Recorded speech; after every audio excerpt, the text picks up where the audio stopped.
Hello everybody, my name is Zeke, welcome to my channel. In today's video, I'm going to be talking about my favorite books of 2024. I meant to get this out earlier, but I was very busy and then I got sick, so I haven't really had the time to sit down and actually film this, but here we are. I'm finally here and ready to talk about my 6 favorite books of this year. Kind of a random number, but what I tried to do was, instead of giving myself a set number and then finding books to fit that list, I did what I would say I think probably made more sense, which is to just go through the books I read and say, I really love this, I really love this, I really love this, until I had a list that I was happy with. So that's how I ended up with 6. They're very different. There is a lot of stuff in here that I didn't plan to read this year and kind of just found for whatever reason, and we'll talk about that. But yeah, some really great things, obviously, that made it in this video, and I'm excited to talk about them. So the first book I have to talk about is Cosmicomics by Italo Calvino. I can't find my copy of this book, which I'm very sad about, because this is something I definitely want to reread at some point, but I'll just, for now, deal with that and talk about it anyways. Cosmicomics is a short story collection by Italo Calvino, but they're all kind of related and intertwined by the same idea of telling stories about the universe. And so we have a series of, I don't know the exact number, but I think it's somewhere around 10 stories that center different facts about the history of the universe. So whether it's kind of the creation of the universe or how planets orbit, how long it takes a planet to orbit the sun. It takes these ideas, it has like a little blurb at the start of the story, and then it tells this these really fantastical and strange and weird and funny and fun stories that relate in some way to that idea. My absolute favorite story is actually the first one, to kind of illustrate what the whole collection is about. The first story is centered on this idea of when the moon was super close to the planet, and so in the story we have this group that goes out into the water when the moon is low enough and brings a ladder and puts the ladder up against the moon, climbs up the ladder to collect special moon milk from the moon. So very strange, as you can see, but there's a lot of heart in these stories. There's a lot of, as I said, humor in these stories, while they still touch upon really dark topics. And even though they are funny, they don't have, none of them are surface level. They all have some wider point to make, usually about human interaction, or maybe not human interaction because we're dealing with aliens in some of these cases, but just really fascinating way of weaving in these real concepts with kind of the magical elements and the mystical elements, and then these very human elements at the core of all these stories.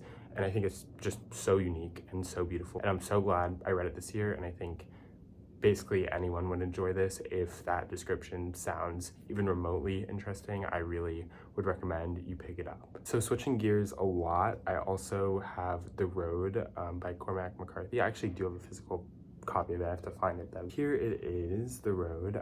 So this is my second Cormac McCarthy book, and it took me a while to pick this up because I read Blood Meridian a few years ago. Not a good place to start because it's probably his most confusing book, and I at the time really just did not get it. I didn't get it. After I read it, I didn't rate it anything because I was I literally had no thoughts. I was this flew over my head. I'm not smart enough for this, whatever. So I, after that, just didn't read anything else by Cormac McCarthy, which is really sad because now I finally read this, which is his most critically and acclaimed and popular book. Obviously won the Pulitzer Prize. You can see that on the cover. And I absolutely loved it and was not really expecting to. So in The Road, this is kind of a very classic and bare bones post-apocalyptic story about a man and his son who are traveling on this road. We don't really know where they're going. We don't really know what happened to this world, but all we know is that it is bleak, it is lifeless, and they are in danger constantly. And that's it. That's basically the entire book. There's obviously action that happens, but it really is a story that centers on these two characters, their relationship, how kind of quietly devastating it is, obviously, that they're in this situation and that we don't know how they got to this point, but also the very real dangers that they have experienced that we may not necessarily know, but that have shaped them today, and the constant danger they're in from this world that is trying so hard to kill them. I've read a lot of post-apocalyptic kind of realist books that kind of have maybe similar plot points and like similar premises, but nothing quite has ever matched the tone of this. I think the best way to talk about why this book is so well written is to actually read passages from it. So there's this one passage, I don't know, we're not the first ones here, so probably nothing. There's no way to get in. He put his ear to the side of the trailer and whacked the sheet metal with the flat of his hand. It sounds empty, he said. You can probably get in from the roof. Somebody would have cut a hole in the side of it by now. What would they cut it with? They'd find something. It's this very kind of monotone, bleak writing style that kind of builds this atmosphere and really complements the tone of the rest of the book in such a masterful way. And with that, you would expect, okay, this is not super fun to read because the writing is so bare bones, but I flew through this so quickly.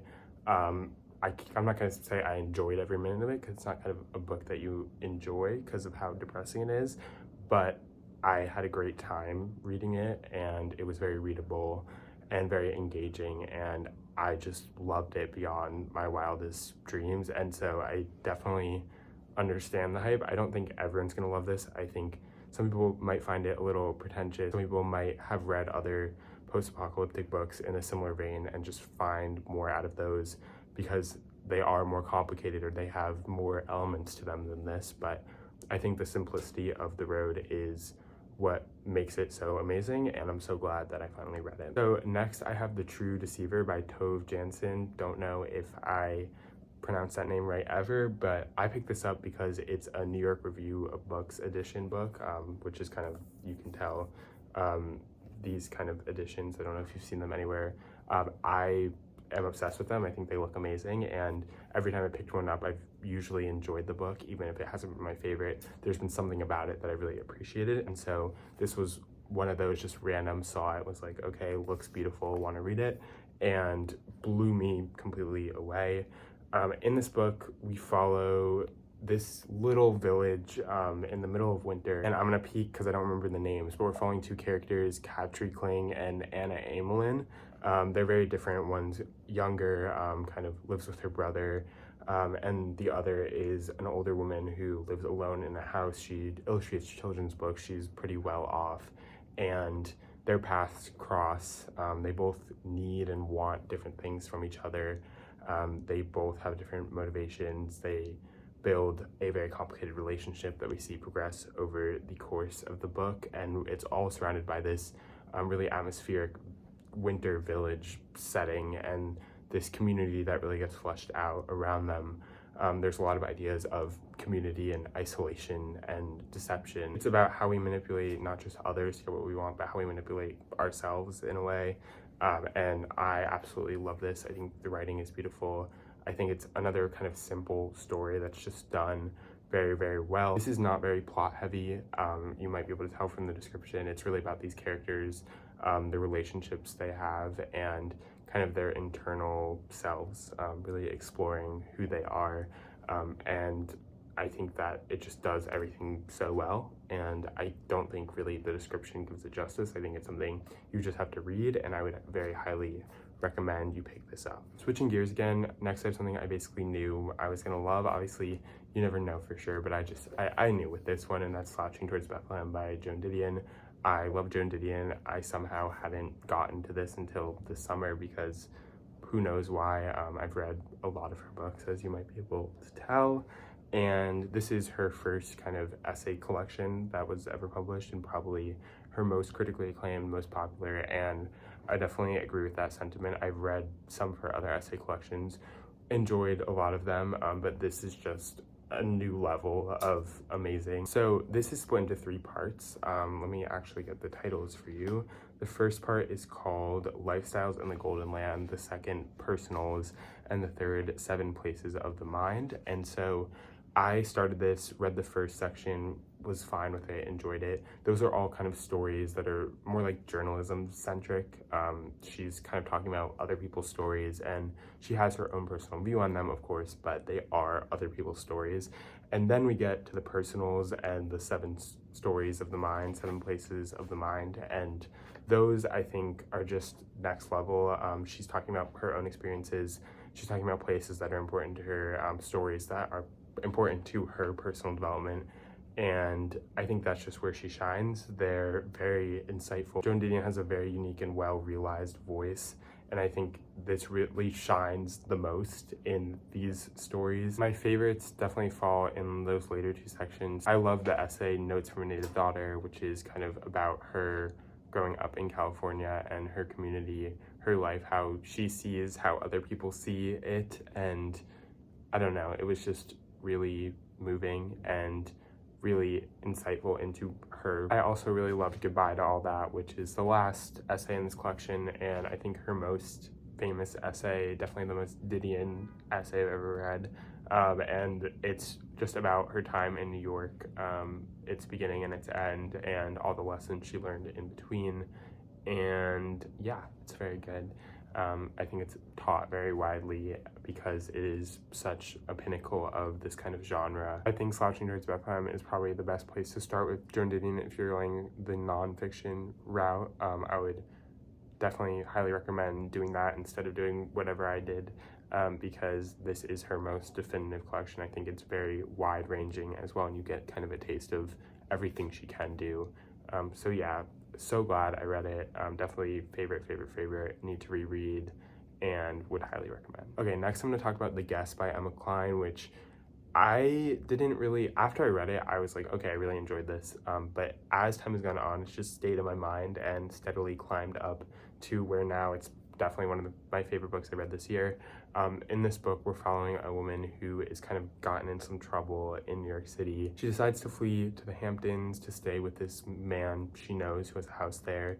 And kind of, she doesn't really have plans to rebuild her life necessarily, but she needs to escape, she needs somewhere to go, and so she goes. And what follows is she gets basically immediately kicked out of that house, and she goes on a kind of distorted hero's journey to arrive back home. I'm pretty sure she's trying to arrive back to the house by Labor Day. It might not be Labor Day, but I'm pretty sure it's Labor Day or 4th of July. There's a holiday party of some sort, and she needs to kind of fend for herself until she can get back. And so what follows is just a book of her wandering around. She goes to different people's houses. She spends a lot of time on the beach. She meets a lot of people. She manipulates a lot of people. We get to kind of see this character who is just not a good person interact with other not good people. It's very disturbing to see how she thinks and how she decides to act.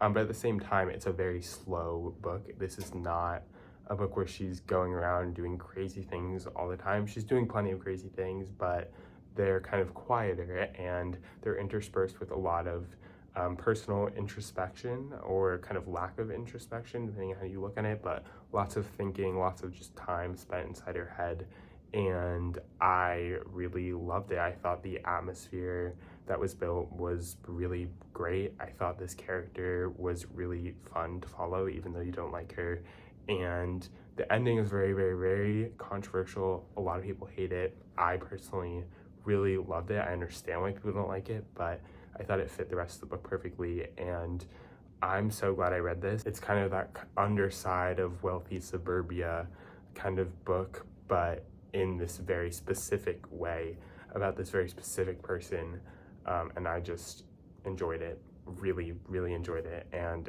for some reason it stuck with me enough where I really can't say it's not one of my favorite books this year, even though it's kind of a weird one for me because I don't really think I do a good job at describing why I love it so much. I just think there was something about it where all the pieces came together and it really clicked.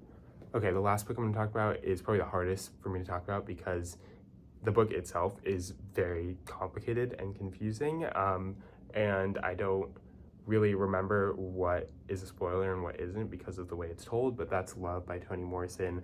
This is a book that flips between timelines, flips between characters, We're basically following this one family, this wealthy family that the patriarch owned and operated a hotel. So we're following his descendants and also his wife and like her side of things, and there's a lot of really complicated relationships at the center of this book. The book is called Love. It's about relationships that are loving, that should be loving, that have distorted love in some way. As I said, we're flipping between a lot of different timelines, so we go back to the height of this hotel when the family was at maybe its proverbial peak, but then we spend a lot of time back in the present where we've seen how everything falls apart, and they're kind of eventually they converge, and you don't, or at least I didn't understand a lot of what was going on for a lot of this book, but as it all starts to come together and as it all starts to click, it is both beautiful and horrifying. There's a lot of really disturbing elements of the characters' relationships in this book. So kind of this unraveling of everything and this kind of steady building we get towards what I think is just a beautiful, beautiful, horrifying, beautiful ending. Is the payoff is just so great, and I think this isn't one of her most like loved books.